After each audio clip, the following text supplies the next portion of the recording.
Hello friends, and welcome to our chapter 6 overview. I don't know about you guys, but I sure learned a lot in the last 5 chapters. So together we should have learned about the higher self, or the other self as Hill calls it. We should have learned about temporary defeat and how it's just a lesson for us, what a drifter is, and the habits and techniques that can make us become a drifter. Different techniques that are used to keep us from using our own minds, what the devil considers himself to be, which is just the negative energy of everything in our world, and we learned about so much more. Go back at our Facebook group and take a look back on the videos posted underneath the topic, Outwitting the Devil group class. And of course, if you're watching me on YouTube, feel free to subscribe so that you can be updated as new videos are posted. And as always, my old videos are still on my channel. So beginning with chapter 6, we are going to learn about hypnotic rhythm. And hypnotic rhythm is best described as the mysterious, invisible laws through which we lose control. I like to think of hypnotic rhythm as when we were on autopilot in life. These invisible universal laws can either be used in favor with us or against us if we come close to becoming a drifter. Nature maintains a perfect balance of the elements and the energy in the universe. This can be recognized when we think about the stars and the planets. They are in perfect arrangement to do exactly what they need to do and stay exactly where they are. When we think about the seasons of the year, we can also see this alignment. Plus, we can see the unalignment when the seasons happen early or they stay later. We can also think about the individual trees and beings and see this perfect alignment. Each is destined to be what it is, and it cannot change its course. So for example, an oak tree is always going to come from an acorn, and it's always going to be an oak tree. A pine tree is always going to grow from the seed of its ancestors, and it's always going to be a pine tree. A cat is always going to be a cat, dog is always going to be a dog, and even us. We are always going to be destined to become a human. So, all of these things are because of the invisible universal law. Newton had discovered one of the invisible laws called gravity. The reality is that these laws go way deeper than just gravity. The best way that I can describe this to you in my experience is that positive brings positive and negative brings negative. These invisible forces respond to our thoughts, whether they be positive or negative. It's as simple as that. In this chapter, it's mentioned that there are 4 dimensions, and I don't know for sure because they didn't tell me, but I'm wondering if these 4 dimensions are heaven and hell, 3D, 4D, and 5D. What do you think? Another way to look at hypnotic rhythm is through our habits. Any thought that our mind repeats over and over forms a habit, and then this habit then becomes hypnotic rhythm. Any undesired habits should be broken before they become a definite habit, which throws us into hypnotic rhythm. Once they become a definite habit, they are harder to break, and this is when hypnotic rhythm starts to take over. So in other words, this is when those invisible universal laws start to bring more things to us that we've already formed habits for, whether they're in the mental, body, mind, or in the physical actions that we've done. Once these unhealthy drifting habits are induced upon us, life seems normal, and we begin to think that this is just how it is. The reality is that we have stopped using our minds, and we have lost control of our world, becoming a drifter. Another way to think about drifting is that we have given up on life and have begun to accept whatever it throws at us. When we do this, we give up on our physical bodies, and this act of giving up allows the devil to come in and take over our souls with his propaganda. He does this with the tricks we have talked about and still have yet to discuss. So it's mentioned that because of drifting, we die asleep to the potential we all have. In the spiritual community, this was a huge discovery to me when I read this book again. It actually stuck out, and I was like, oh wow, like this makes sense. I believe that those who are born awake have worked through this lesson in their last life and have gained control over their minds. So when they die in that past life, the devil never had control over them, and therefore they got to come back as being born awake. With that being said, I also believe that it's possible to die awake and still fall into the wrong hands. And the reason I think this is because some people after they die experience a state of confusion. And it's in this state of confusion that I feel like the devil can kind of try to sneak in and use his mind game tricks on these people. And of course, I have no proof, so I can't put a percentage to it in any way, shape, or form, nor can I really back it up. So that's just my tuition telling me that. So we are told time and time again that the only way to escape drifting, and now the only way to escape hypnotic rhythm, is to gain control of our minds and to start using them to every degree that we can. When we are brainwashed before death, we have the potential to become a part of a propagandist who helps the devil gain control over more people. So not only are we being manipulated into becoming a drifter, but then we are used to help him and we don't even realize it. The way we are used is very simple, and it was discussed in chapter 4. We discussed how fear is planted in the minds of others by people like our parents, teachers, and religious leaders.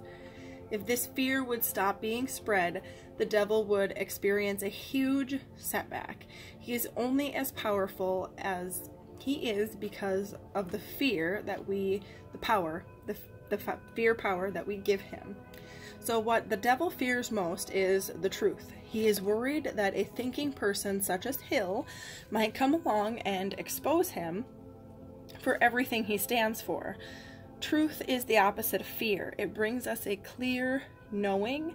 If we can turn this fear into a lesson, into a truth, then we can have anything we want from this life. We are then a non-drifter, and we take what we want on our terms. There are many of us in the world who are awakened, so what prevents us from speaking out about our truths? One word: criticism. We fear criticism, so therefore we stay silent. This is the same reason why this book was published many years later after being written. Hill's wife feared criticism, and maybe Hill did himself too, although he never said it. Hill asked the devil how long it would take for him to lose control if he published these books right away. The devil's answer was, long enough for one generation to grow into the understanding that we do in fact have complete control over our minds, and we should be using them. Rewatch chapter 5 if you're curious, because I did touch base on this subject in there. And now I want you guys to drop a 1 in the comments if you're a person who is into science. I have a lot of friends who are really into the science of everything. Scientists bring truth. This is their religion. They want to know everything and why it is as it is. They want to know how those natural laws, the natural invisible laws, work. They are unable, for the most part, to become drifters because they are always using their minds to answer more questions and gain more knowledge. Hypnotic rhythm and hypnosis are two peas in a pod. Hypnotic rhythm has control over our minds and the forces around us, whereas hypnosis only has control over our minds, and it can be used to help us heal through things. Hypnotic rhythm, if not realized, can definitely lead us to becoming a drifter and getting lost in autopilot mode. Hypnotic rhythm makes one's dominating thoughts and habits permanent. Poverty is a great example of this. Nature supports the thought habits of those who accept poverty as how life is. This same natural law can be used to bring positive results to us.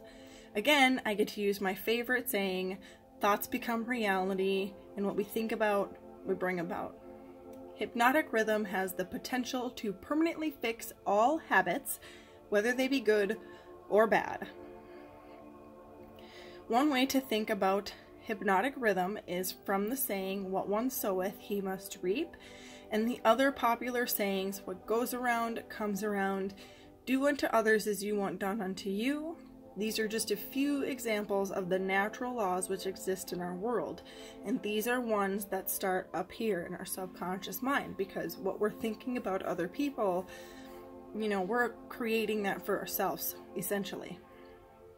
So, if habits that don't serve the highest good are formed, then we are inviting more of these unhealthy habits to us.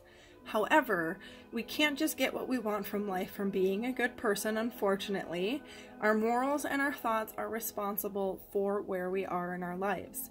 The decisions we made up to this point and the thoughts that we had up until this point are the exact reason why each one of us is exactly where we are. Think about the stories that you grew up around. I'm poor, I'll never amount to anything, I'm a fat person, like, etc. Just keep going with all those stories people used to tell you, and you'll see why you are where you are. So, our thoughts come before a physical action, and our thoughts are the building blocks for who we are and what we do. With this being said, we can now understand why there is no such thing as luck. When we don't understand how something worked out, we consider it to be a luck or miracle. The reality is we were lined up with the invisible universal laws, and we were doing and taking correct actions, and the universe responded to us by bringing us what we wanted. There is also a reason for why everything is as it is. Everything that is real to us is capable of proof.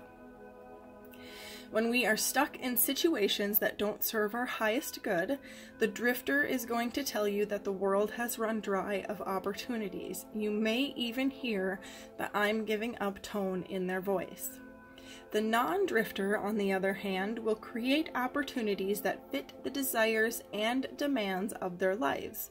This could be looked upon as luck, but the non-drifter kept faith and continued to take action. This is the proof that we need to focus on sometimes. Proof of the mindset of us as individuals. When you're looking at someone and you're wondering why they are where they are, take a look at the mindset of that person. What thoughts did they have that induced them to get to where they are now? Hypnotic rhythm is unavoidable, as I stated in the beginning, and can be used for our benefit or against us. We are bound to go in one direction or the other. It really is unavoidable, you guys. The direction we go depends completely on our mindset and our faith. Do we see temporary defeats as a permanent ending, or are we able to see them for what they really are? Just lessons. The devil says that hypnotic rhythm habits are impossible to break because of the universal laws. This is one part of the book that, again, I have to strongly disagree with, just as I did in the last chapter. If the habits of hypnotic rhythm are unhealthy and need to be broken, I totally believe that they can be. However, it's not going to be easy. It takes consistent daily action to create habits that do serve the highest good, and it takes daily consistent action to release the habits which do not serve our highest good. Anything can be changed with the mindset of, I can. The second you tell yourself that you can't, you are already setting yourself up for failure and for the negative part of hypnotic rhythm to take over. Mastermind groups are amazing, and they help break these habits that don't serve our highest good. When Hill met his wife, he started talking to her about his ideas, etc. It's then that a mastermind was created between the two of them. This opened up the door for Hill's connection to his higher self, and it allowed him to keep this connection because it served his highest good. It is said that when 2 or more people gather in my name and ask for something, it shall be granted. In my opinions, masterminds are a key part to life. Now, this is completely different than going to a friend and complaining about a situation. It's a step up. Here's my problem. Here's what I can see I need to work on, but I know I'm missing the bigger picture, and here's where I need your help. Through the conversation, the lessons are learned, and we get to continue to move forward with a clear faith and knowing, while staying in our heart center and spreading love to all we meet. So, it's mentioned in the chapter that God doesn't seem to help us escape this drifting. For those of you who do have the connection with your higher self, I feel like you can already see the bigger picture. We are given thoughts and we are guided to use our minds. If we do not do so and we just live life on autopilot, then we're missing these opportunities to escape the drifting habit, and we end up just turning around and blaming God for everything wrong in our lives. Another reason why I feel like God is unable to help us like we wished he would is because of sin. We as humans want a lot of things. These wants are where the devil sneaks in, uses his tricks on us, gives us what we want while inducing us to become drifters. God simply just doesn't lower his standards. These are our lessons to learn, and he can guide us, but if we're not ready to listen, then he's going to take a step back until we're ready. He wants us to come and meet him at his consciousness. He's not going to drop to this 3D consciousness to bring us with him. He wants us to rise to the 5D. And so, this readiness normally happens when we hit our rock bottom moments. We're forced out of our comfort zones and we're forced to use our minds and start thinking for ourselves so we can escape this rock bottom moment. This concludes our chapter 6 overview. So taking a look back, I want you guys to see how you've been trapped in these drifting habits. And if you're able to recognize them, I would really love to hear your stories in the comment section of wherever you're watching this video at. So I'll see you all next week for chapter 7, where we are going to learn about seeds of fear. I cannot wait. Until then, I am sending you all lots of love, lots of light, and many, many blessings. Namaste, friends.